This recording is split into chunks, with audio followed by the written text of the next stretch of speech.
Pinuntahan namin ang isang spot dito sa Hinundangan, Southern Leyte na tinatawag nilang ang Falls na matatagpuan mo dito sa Barangay Palongpong, Hinundangan, Southern Leyte. Bago pala namin napuntahan ang spot na yun ay bumiyahe muna kami ng 5 to 10 minutes para mapuntahan papunta doon sa Barangay Palongpong, Hinundangan, Southern Leyte. Habang nabibiyahe ka ay matatanaw mo ang magagandang view at malawak na palayan. At sa inang minuto sa aming biyahe ay nakarating na kami dito sa Barangay Palongpong na kung saan ay meron kang makikitang papuntang ang Falls.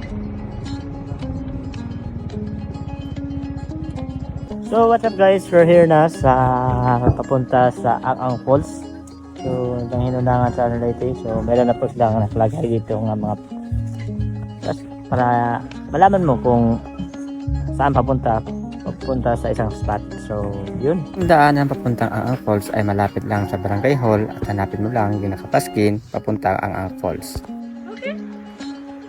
Sa papunta mo sa Ang Falls ay need mo maglakad ng 30 minutes to 1 hour ang paglakad nyo papunta doon sa spot. So what's up guys, dito na ulit tayo sa isang spot na naman dito sa Hinundangan, Southern Leyte.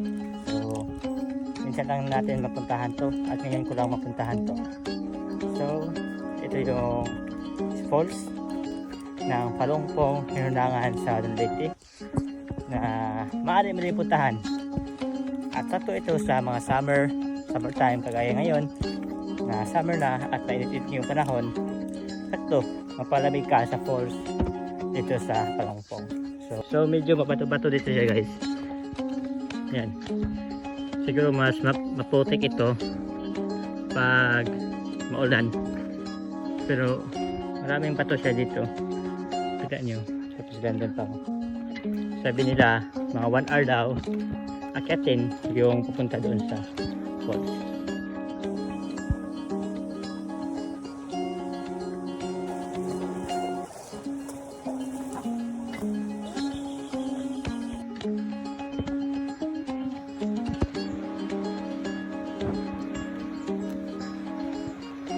So grabe guys, sobrang peaceful dito.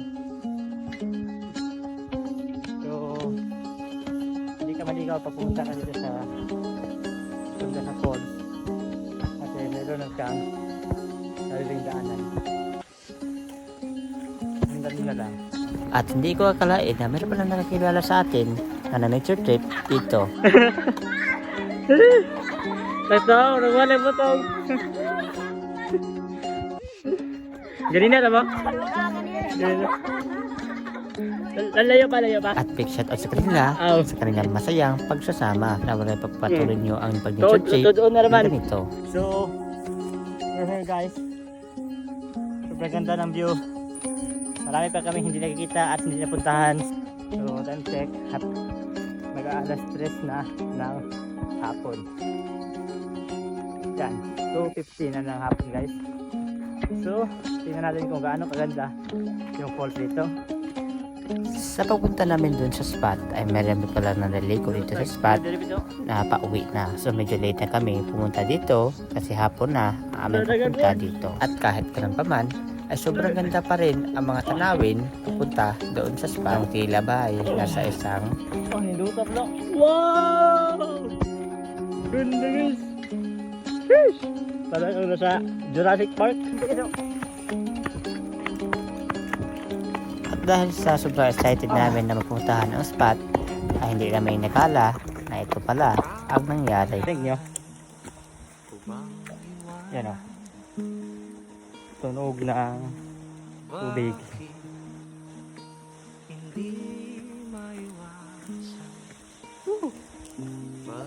At sa wakas dito na tayo sa sapa.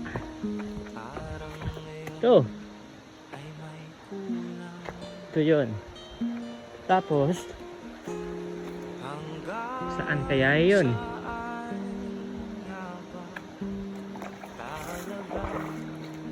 Naligaw kami. So naligaw kami kung saan kami dadaan. So hindi pala siguro yung daan doon, yung kabila siguro. At this time ay hinahanap namin yung spot kung saan pala yung daan. Hiwalay-hiwalay na nga kami at napapalipad na din ako ng drone para mapuntahan at malaman kung saan daanan papunta doon sa spot. Sa ilang minuto sa paghahanap, ay narating nga nila yung spot. Pipilitin ko mang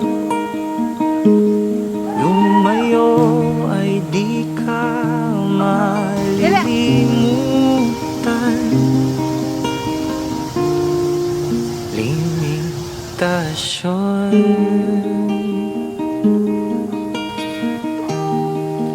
limitasyon.